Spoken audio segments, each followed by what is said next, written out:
Hi friends, welcome to Zaag Zoog Kitchen. இன்னைக்கு நம்ம Zaag Zoog Kitchenல பார்க்க போறது தீபாவளி ஸ்பெஷல் இன்ஸ்டன்ட் வீட் ஹல்வா ரெசிபி தான் பார்க்க போறோம்.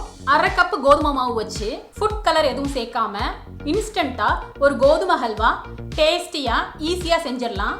இந்த ஹல்வா டேஸ்ட் வந்து திருநெல்வேலி இருட்டு கடையில உள்ள ஹல்வா டேஸ்ட் மாதிரியே இருக்கும்.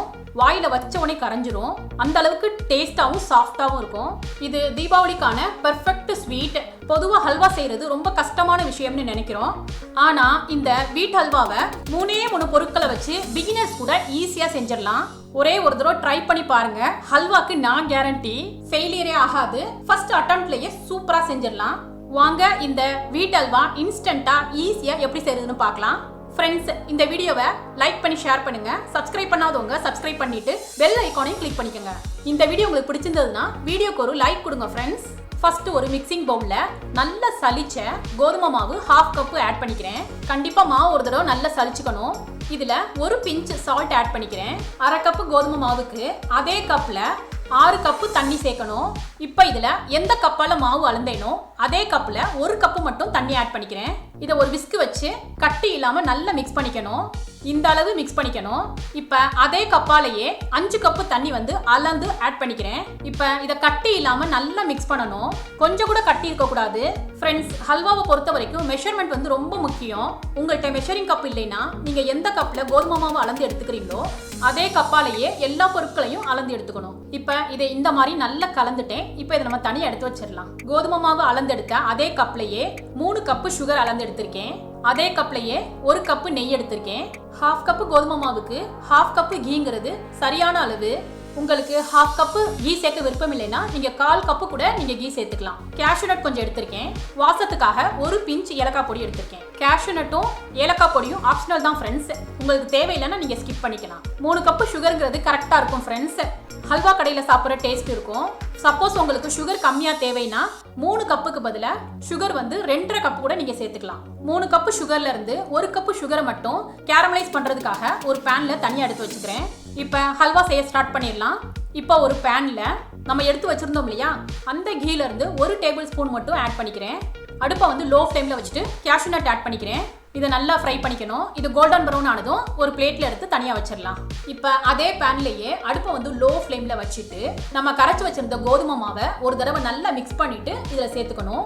சேர்த்ததும் கைவிடாம நல்லா கிளறிக்கிட்டே இருக்கணும். அல்வாக்கு ரொம்ப முக்கியமானது இதை கைவிடாம கிளறது தான் ஃப்ரெண்ட்ஸ். நம்ம கிளறாம விட்டுட்டோம்னா கட்டிப்பட்டுரும். அதனால கைவிடாம மிக்ஸ் பண்ணிட்டே இருங்க. ஹல்வா செய்யறப்போ எப்பவுமே கனமான பாத்திரத்துல இல்லைன்னா நான்ஸ்டிக்ல செய்யுங்க. அப்பதான் அடி பிடிக்காம நல்லா கிளற முடியும். இப்ப 5 மினிட்ஸ் ஆயிடுச்சு. நம்ம கோதுமை மிக்சர் வந்து நல்லா திக் ஆயிடுச்சு. பாருங்க ஃப்ரெண்ட்ஸ், இந்த அளவு திக்கா இருக்கணும். இப்போ இதுல நம்ம எடுத்து வச்சிருந்த சுகர் வந்து 2.5 கப்பு நான் ஆட் பண்ணிக்கிறேன். சுகர் கரைஞ்சு நல்லா இலகி வரும். அடுப்பை வந்து லோ டு மீடியம் ஃப்ளேம்ல வச்சு மறுபடியும் கிளறி விட்டுட்டே இருக்கணும். இந்த கோதுமை பால் வந்து நல்லா வத்தி ரெடியூஸ் ஆகுறதுக்கு 10 to 15 மினிட்ஸ் ஆவது ஆகும் ஃப்ரெண்ட்ஸ். அதனால கைவிடாம கிளறிக்கிட்டே இருங்க. அடுப்பை வந்து அப்பப்ப லோ ஃப்ளேம்ல வச்சுட்டு மீடியம் ஃப்ளேம்க்கு மாத்திக்கங்க. அடி பிடிக்காம மட்டும் பாத்துக்கங்க. அப்பதான் நம்ம கோதுமை பால் வந்து சீக்கிரம் வத்தும். இப்ப இந்த அளவு ரெடியூஸ் ஆனதும் நான் இதை வந்து பக்கத்து அடுப்புக்கு மாத்திடுறேன். லோ ஃப்ளேம்ல வச்சிடலாம். நெக்ஸ்ட் நம்ம சுகரை கேரமலைஸ் பண்ணிடலாம். நம்ம பேன்ல எடுத்து வச்சிருந்த சுகரை வந்து லோ ஃப்ளேம்ல வச்சுட்டு சுகரை மெல்ட் பண்ணணும். இது ரொம்ப முக்கியமான ஸ்டெப்பு. இந்த கேரமலைஸ் பண்றதுனால தான் ஹல்வாக்கு வந்து ஒரு நேச்சுரல் கலர் கிடைக்கும். நம்ம இந்த ஹல்வால ஃபுட் கலர்லாம் சேர்க்கணும்னு கூட அவசியம் இல்ல. கேரமலைஸ் கலரே போதுமானது. திருநெல்வேலி ஹல்வா கடையில எல்லாம் சுகரை வந்து இந்த மாதிரி கேரமலைஸ் பண்ணி தான் சேர்ப்பாங்க. சுகர் மெல்ட் ஆகி இந்த மாதிரி கிறிஸ்டல்ஸா வரும். இந்த கிறிஸ்டல்ஸ்லாம் மறுபடியும் மெல்ட் ஆகி கோல்டன் கலரா ஃபார்ம் ஆகும். பாருங்க ஃப்ரெண்ட்ஸ், இந்த மாதிரி கோல்டன் கலரா வந்துருச்சு. இந்த ஸ்டேஜ் தான் கரெக்டான ஸ்டேஜ். அடுப்பை ஆஃப் பண்ணிட்டு டிலே பண்ணிராம உடனே இந்த கேரமலைஸை ஹல்வால சேர்த்துடணும். சேர்த்ததும் இந்த மாதிரி பொங்கி தான் வரும் ஃப்ரெண்ட்ஸ். இதை வந்து நல்லா மிக்ஸ் பண்ணிட்டே இருக்கணும். சேர்த்ததும் இது ஃபர்ஸ்ட் வந்து லைட் கலரா தான் இருக்கும். நம்ம குக் பண்ண அது டார்க் ஆயிரும். பாருங்க ஃப்ரெண்ட்ஸ், நல்ல கலர் சேஞ்ச் ஆயிடுச்சு. இதுக்கப்புறமும் நம்ம 10 மினிட்ஸ் நம்ம வந்து கிளறிக்கிட்டே இருக்கணும். அப்பதான் இன்னும் ரெடியூஸ் ஆகும். 10 மினிட்ஸ்க்கு அப்புறம் ஓரளவுக்கு நல்லா வத்தி இருக்கு. இப்போ இதுல ஒரு பிஞ்ச் ஏலக்காய் பவுடர் ஆட் பண்ணிக்கிறேன். நல்லா மிக்ஸ் பண்ணிக்கணும். இன்னும் கொஞ்சம் ரெடியூஸ் ஆகட்டும். இந்த ஸ்டேஜுக்கு அப்புறம் அடுப்பை வந்து லோ ஃப்ளேம்ல தான் வச்சுக்கணும். நல்லா ரெடியூஸ் ஆயிருச்சு. இப்போ நம்ம எடுத்து வச்சிருந்த கீயை வந்து மொத்தமா சேர்த்துறாம கொஞ்சம் கொஞ்சமா சேர்க்கணும். நான் 3 தடவையா ஆட் பண்ணிக்கிறேன். கீல கொஞ்சம் ஃபர்ஸ்ட் ஆட் பண்ணிக்கிறேன். லோ ஃப்ளேம்ல நல்லா கிளறிக்கிட்டே இருக்கணும். அல்வா வந்து ஓரளவுக்கு கீ எல்லாம் உறிஞ்சிடும். இது கொஞ்சம் ட்ரை ஆனதும் செகண்ட் டைமா மறுபடியும் கொஞ்சம் கீ ஆட் பண்ணிக்கிறேன். நல்லா கிளறி விட்டுட்டே இருக்கணும். ஹல்வா வந்து நல்லா சுருண்டு வந்துட்டு இருக்கு. மறுபடியும் மூணாவது தடவையா மிச்சம் இருக்க எல்லா நெய்யும் ஆட் பண்ணிடுறேன். பபுள்ஸ் நிறைய ஃபார்ம் ஆயிருக்கு. கலர் சேஞ்ச் ஆயிடுச்சு பாருங்க. நல்ல கோல்டன் கலர் வந்திருக்கு. ஹல்வாக்கு இதுதான் பெர்ஃபெக்ட் கலர்.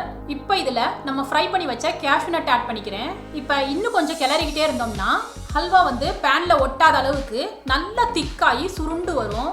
பாருங்க ஃப்ரெண்ட்ஸ், பேன்ல கொஞ்சம் கூட ஒட்டவே இல்லை. நல்லா சுருண்டு வருது.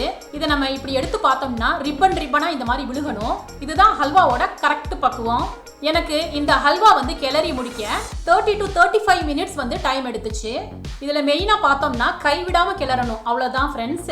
செய்கிறது ரொம்ப ஈஸி. நான் கொடுத்துருக்க அளவுகளை அப்படியே ஃபாலோ பண்ணுங்க. ஃபெயிலியரே ஆகாது. கண்டிப்பாக உங்களுக்கும் பெர்ஃபெக்டாக வரும். 1/2 கப்பு மாவுக்கே 3/4 கிலோ அளவுக்கு ஹல்வா கிடைச்சது. நம்ம இனி ஹல்வானா கடையில் போய் வாங்கணும் அவசியமே இல்லை. நம்ம வீட்டிலேயே ஈஸியாக ப்ரிப்பேர் பண்ணிடலாம். இதை நம்ம நார்மல் டெம்பரேச்சரில் வெளியே வச்சு 4 டேஸ் வரைக்கும் நம்ம சாப்பிடலாம். சீக்கிரத்தில் கெட்டு போகாது. ஃப்ரிட்ஜில் வச்சு சாப்பிட்றதா இருந்தால் தோசைக்கல்ல வச்சு லைட்டாக ஹீட் பண்ணிக்கோங்க. கீ மெல்ட் ஆகி ஹல்வா வந்து ஃப்ரெஷ் ஆகிடும். குட்டி குழந்தைங்கள்ல இருந்து பெரியவங்க வரைக்கும் விரும்பி சாப்பிடுவாங்க. அந்த அளவுக்கு இது சாஃப்டா டேஸ்டா இருக்கும். கண்டிப்பா ஒரு தடவை ட்ரை பண்ணி பாருங்க. கெஸ்ட் வந்துட்டா கூட நம்மளே வீட்ல ஈஸியா ப்ரிப்பேர் பண்ணிடலாம். இதை ஒரு தடவை செஞ்சீங்கன்னா கண்டிப்பா அடிக்கடி செய்ய சொல்லுவாங்க. அந்த அளவு இது டேஸ்டா இருக்கும்.